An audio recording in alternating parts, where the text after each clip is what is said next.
श्री स्वामी समर्थ। आजची कथा आहे देवी स्कंदमाता। या देवी सर्वभूतेषु मा स्कंदमाते रूपेण संस्थिता। नमस्तस्ये नमस्तस्ये नमस्तस्ये नमो नमः।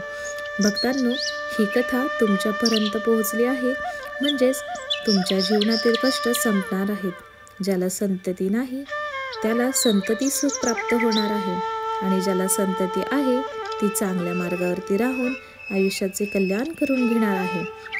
तुमच्या भाग्योदयाची सुरुवात झाली आहे असं समजा। कथा अखंड ऐकली तर मातेकडून मिळणारी कृपा अविरत राहते। तिला शेवटपर्यंत मनोभावे ऐका। भक्तांनो, मातेला प्रसन्न करण्यासाठी कमेंटमध्ये लिहा जय देवी जय महाशक्ती स्कंदमाते।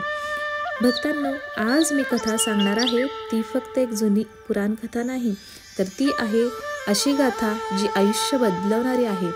ही आहे देवी स्कंदमातेची कथा। त्या माता ज्या आई म्हणून आपल्या लेकरांसाठी जगभरातील कष्ट सहन करतात आणि अखेरीस संपूर्ण विश्वाचा उद्धार करतात। जर तुम्ही ही कथा सुरुवातीपासून शेवटपर्यंत मन लावून ऐकली तर तिचं फळ केवळ ऐकण्यातच नाही मिळणार, तर तुमच्या आयुष्यातही उमलणार आहे।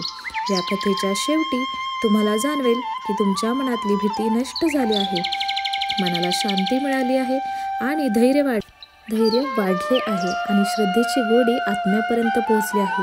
म्हणूनच मी विनंती करते, ही कथा अर्धवट सोडू नका, शेवटपर्यंत नक्की ऐका। कारण जसं स्कंदमातेचं दर्शन भक्ताला अपार सुख देतं, तसं कथा पूर्ण ऐकल्यावर तुमचं हृदय हलकं होईल, विचारांत प्रगती होईल, आनंद आणि समृद्धी वाढेल। आजची कथा तुमच्या मनाला स्पर्श करत असेल तर हा व्हिडिओ लाईक करा आणि आपल्या चॅनलला सबस्क्राईब करून आमच्या भक्तिमय कुटुंबाचे सदस्य व्हा, आणि ही कथा इतरांपर्यंत पोहोचवा। दुर्गेच्या 9 रूपांमधून आपल्याला खूप काही शिकायला मिळेल आणि जीवनाकडे पाहण्याचा आपला दृष्टिकोन बदलेल। प्रिय प्रेक्षकांनो, माता राणीची कृपा सगळ्यांवर अखंड राहो आणि सगळ्यांचं सगळं चांगलं व्हावं हीच ईश्वरचरणी प्रार्थना। आणि सुरुवात करूया आजच्या कथेला। जय श्री देवी स्कंदमाता। कथा सुरू होते प्राचीन युगापासून। प्राचीन काळी विशाल साम्राज्यावर सुदर्शन नावाचा धर्माधिष्ठ राजा राज्य करत होता। त्याचं राज्य संपन्न होतं, प्रजा सुखी होती, पण काळाच्या ओघात एका दुष्ट शत्रूच्या आक्रमणामुळे त्याचं सर्व वैभव हिरावलं गेलं। सुदर्शन राजाला आपलं राज्य सोडून जंगलात आश्रय घ्यावा लागला। तो उपाशी तहानलेला दुःखाने विदीर्ण होऊन दिवस काढू लागला। रात्री तो आकाशाकडे पाहत रडायचा आणि म्हणायचा, हे देवा, माझं आयुष्य असंच दिनवाण संपणार का? एका दिवशी त्याला एक ऋषीमुनी भेटले। ऋषीमुनी म्हणाले, वत्सा, तुझ्या दुःखाचा अंत होणार आहे। देवी स्कंदमातेची उपासना कर, ती तुला तारकासुराचा नाश करणाऱ्या कुमाराची कृपा करून देईल। तिच्या कृपेने तुझं राज्य पुन्हा तुला मिळेल। ही वाणी ऐकताच राजाने निश्चय केला आणि तपश्चर्या सुरू करण्यासाठी ऋषीमुनींना विचारलं, ऋषीमुनी, ही स्कंदमाता नक्की आहे तरी कोण, आणि तिची उपासना मी कशी करू? ऋषीमुनी म्हणाले, फार पूर्वीचा काळ होता। त्या काळी तारकासूर नावाचा दैत्य इतका बलाढ्य झाला होता की देवसुद्धा त्याच्या भीतीने थरथर कापू लागले। त्याच्या गर्जनेने पर्वत हलत, त्याच्या पावलांनी समुद्र उसळत, आणि त्याच्या हास्याने आकाश थरथरत असे। ब्रह्मदेवाकडून त्याने असं वरदान मिळवलं होतं की फक्त महादेवाचा पुत्र त्याचं वध करू शकेल। देवांनी वारंवार त्यांच्याशी युद्ध केलं, पण त्याला कोणीही हरू शकले नाही। शेवटी स्वर्गात देवसभा भरली। इंद्रासनावर इंद्र चिंतेने बसले होते। इतर देव, अग्नी, वरुण, वायू, चंद्र सगळेच हताश झाले होते। इंद्र म्हणाले, महादेव समाधीत आहेत, संसाराशी त्यांचा काहीच संबंध नाही, मग पुत्र जन्माला येणार तरी कसा? आणि तारकासुराचा अंत कधी होणार? सभेत सगळे गप्प झाले। त्यावेळी अचानक एक तेजस्वी प्रकाश दिसला। त्या प्रकाशातून हिमालय कन्या पार्वती प्रकट झाल्या। त्यांचा चेहरा तेजस्वी होता, पण डोळ्यात विलक्षण निर्धार होता। त्या म्हणाल्या, हे देवांनो, निराश होऊ नका। जर तारकासुराचा अंत महादेवाच्या पुत्रामुळे शक्य असेल तर मी त्या पुत्राची माता होईन। मी तपश्चर्या करीन माझ्या भक्तीने महादेवांना संसाराकडे वळविल आणि पार्वतीने तपास आरंभ केला. उन्हाळ्यात जेव्हा झाडं जळत होती, जमीन उष्णतेने धगधगत होती, तेव्हा त्या स्थिर उभ्या राहून ओम नमः शिवाय, ओम नमः शिवायचा जप करत होत्या. पावसाळ्यात मुसळधार पाऊस कोसळत होता, विजा कडाडत होत्या, नद्या उसळत होत्या, पण त्या निर्विकार बसून ध्यान करत होत्या. हिवाळ्यात हिमालयावर बर्फाच्या वादळात जिवंत राहणंही अवघड होतं, तेव्हा त्या डोळे मिटून गाढ ध्यानात मग्न राहिल्या. सुरुवातीला त्यांनी फळं खाल्ली, नंतर फक्त पानं आणि शेवटी पानंही सोडून फक्त वायूवर जगू लागल्या. त्यांच्या या कठोर तपाने सृष्टी हादरली. ऋषी अचंबित झाले, देवही थक्क झाले आणि दानव भयभीत होऊ लागले. ही स्त्री काही साधारण नाही, हिच्या तपामुळे जगात काहीतरी भयंकर घडणार आहे, असा समज सगळ्यांचा झाला. कैलासावर समाधीत बसलेले महादेव ही आश्चर्यचकित झाले आणि प्रसन्न झाले. त्यांनी नेत्र उघडले आणि म्हणाले, हे पार्वती, तुझ्या भक्तीने मी प्रसन्न झालो आहे. आता आपण संसार मार्गावरती पाऊल टाकू. आणि मग कैलासावर महाशोभायुक्त असा विवाह संपन्न पडला. त्यावेळी पर्वत नाचले, नद्या गाऊ लागल्या, आकाशातून फुलांचा वर्षाव झाला. विश्वाने तो सोहळा पाहून आनंद व्यक्त केला. विवाहानंतर एका दिवशी एक दिव्य तेज प्रकट झालं. इतकं प्रखर तेज की ते डोळे उघडणे हे अवघड करत होतं. त्या तेजातून जन्म झाला एका कुमाराचा. 6 मुख, 12 हात, तेजस्वी नेत्र, हातात दिव्य अस्त्र. तो होता स्कंद, ज्याला देवांनी कार्तिकेय म्हणून गौरवलं. देवांच्या डोळ्यात आशेचा प्रकाश आला.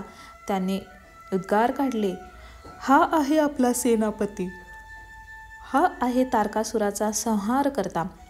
लहानसा स्कंद सिंहावर आरूढ झाला, पण त्याचा तेजस्वी आवेश पाहून रणांगणात शांतता पसरली.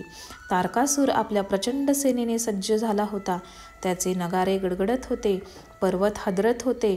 तो गरजत म्हणाला, अरे ए लहानग्या, मला हरवायला आलायस? तुला माहिती नाही मी कोण आहे? स्कंद शांतपणे म्हणला, मी माझ्या आईचा पुत्र आहो आणि तिच्या शक्तीने मी अजिंक्य आहे. आणि मग सुरू झालं महायुद्ध.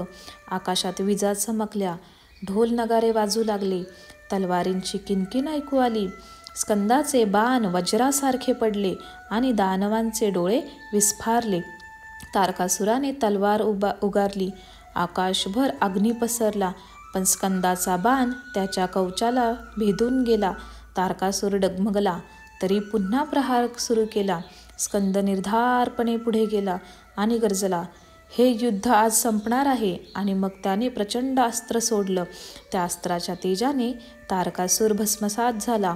रणांगणात देवांचा जल्लोष झाला, नगारे दुमदुमले, आकाशातून फुलं बरसू लागली.